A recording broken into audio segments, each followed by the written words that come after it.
আমাদের মায়ের বিকল্প আর কেউ হবে না। আমি যখন সাধারণ সম্পাদক হই মুক্তিযুদ্ধের প্রজন্মের, তখন আমাদের স্থায়ী কমিটির অন্যতম নেতা বাবু ঈশ্বরচন্দ্র রায়কে বলল যে আমি ইব্রাহিম ইব্রাহিম নামের ছেলেটাকে দেখতে চাই। রাত্র 12:30টার দিকে বাবু ঈশ্বরচন্দ্র রায় আমাকে ফোন দিলেন, আগামীকালকে ম্যাডামের অফিসে যেতে হবে, তোমাকে ম্যাডাম ডাকছেন।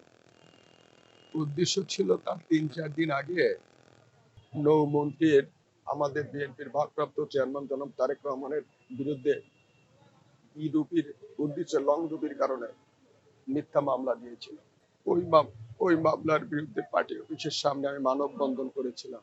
ওই সময় নৌমন্ত্রী শাহজাহান খানের কুশপুত্তলিকা দাহ করেছিলাম। উনি হেসে দিয়ে এসপি খালেক আমার আসনের এমপিকে ছিলেন ডেকে বলেছিলেন, তুমি ইব্রাহিমের দিকে খেয়াল রাখো,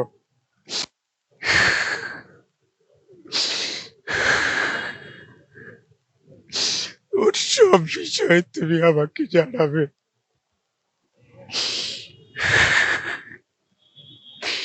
সেই দিন থেকে টোটাল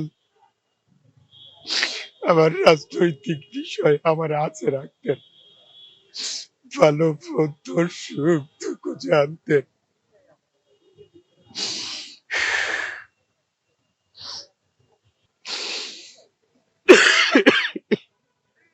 আসলে সত্যিকার অর্থে আমাদের মায়ের বিকল্প আর কেউ হবে না, এটা হতে পারে না। তবে একটা জিনিস